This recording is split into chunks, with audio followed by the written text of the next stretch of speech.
Serial என்றாலே அது Sun டிவியின் சீரியல் தான் என சின்னத்திரை ரசிகர்கள் கெத்து காட்டுகின்றனர். அந்த அளவுக்கு தரமான கதைக்களத்துடன் வித்தியாசமான சீரியல்களை சன் டிவி தொடர்ந்து ஒளிபரப்பு செய்கிறது. அந்த வகையில் இப்போது புத்தம் புதிதாக ஒரு த்ரில்லர் சீரியல் ஒளிபரப்பாக உள்ளதால் ரசிகர்கள் ஆரவாரத்துடன் காத்திருக்கின்றனர்.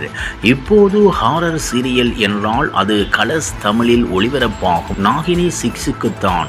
ஏனென்றால் சில வருடங்களாகவே சன் டிவியில் ஹாரர் சீரியல்கள் எதுவுமே ஒளிபரப்பாகாமல் இருந்த நிலையில் இப்போது த்ரில்லர் பிரியர்களுக்கு பிடிக்கும் விதமாக நாகினிக்கு டாப் கொடுக்கும் வகையில் அனாமிகா என்ற புதிய தொடர் ஒளிபரப்பாக உள்ளது. இது தொடர்பான பிரேமோ வெளியாகி இணையத்தில் ட்ரெண்டாகி கொண்டிருக்கிறது. இப்போதுமே டிஆர்பியின் முதல் 5 இடத்தை சன் டிவி சீரியல்கள் தான் தட்டி தூக்கும். அந்த வகையில் சன் டிவியின் அன்பேவா சீரியல் இப்போது கிளைமாக்ஸை எட்டியதால் விரைவில் நிறைவடைந்து அதற்கு பதில் அனாமிகா என்ற புதிய சீரியலை ஒளிபரப்பப் போகின்றனர். இந்த சீரியலில் நடிகை அக்ஷதா தேஷ்பாண்டே கதாநாயகியாக சின்னத்திரையில் என்ட்ரி ஆகிறார். ஏற்கனவே சன் டிவியின் சிங்கப்பெண்ணே, எதிர்நீச்சல், கயல், சுந்தரி போன்ற சீரியல்கள் நல்ல வரவேற்பு பெற்றுள்ள நிலையில் புதுவரவான அனாமிகாவுக்கும் மிகுந்த எதிர்பார்ப்பு ஏற்பட்டுள்ளது.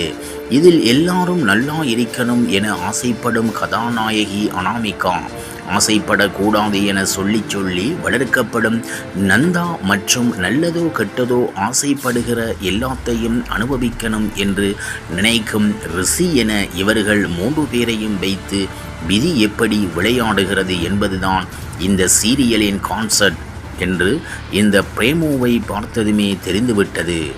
இத்தோடு ஒரு பேயும் எனக்கு அந்த உயிர் வேண்டும் என்று பிரேமோவின் கடைசி நிமிஷத்தில் பயமுறுத்துகிறது. இந்த நந்தா கேரக்டரில் நடிக்கும் நடிகர் யார் என்றால் பாண்டியன் ஸ்டோர்ஸ் 2 சீரியலில் எம்டனின் கடைக்குட்டியான கதிர்தான்.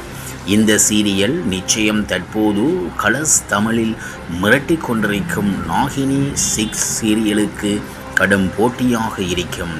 இவ்வாறாக அனாமிகா சீரியலின் சுவாரஸ்யமான கதைப்பகுதி செல்கிறது. மீண்டும் சுவாரஸ்யம் உங்களை காத்திருக்கிறது. மீண்டும் சந்திப்போம்.